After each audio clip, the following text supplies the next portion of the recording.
消杀工作在升级，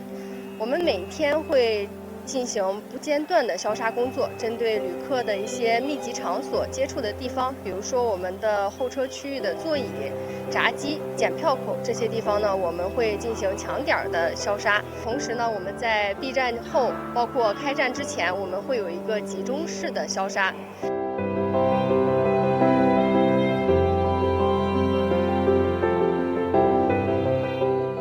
想带着这份喜悦的心情呢，回家过春节，是由于这个疫情防控需要，同时也由于这个新安江大桥建设的需要，我是根据实际情况还是要留下来，留在本地过春节。同时呢，我们项目好多同志，也有民工同志，都主动的要求留下来，在本地过春节，服从大局。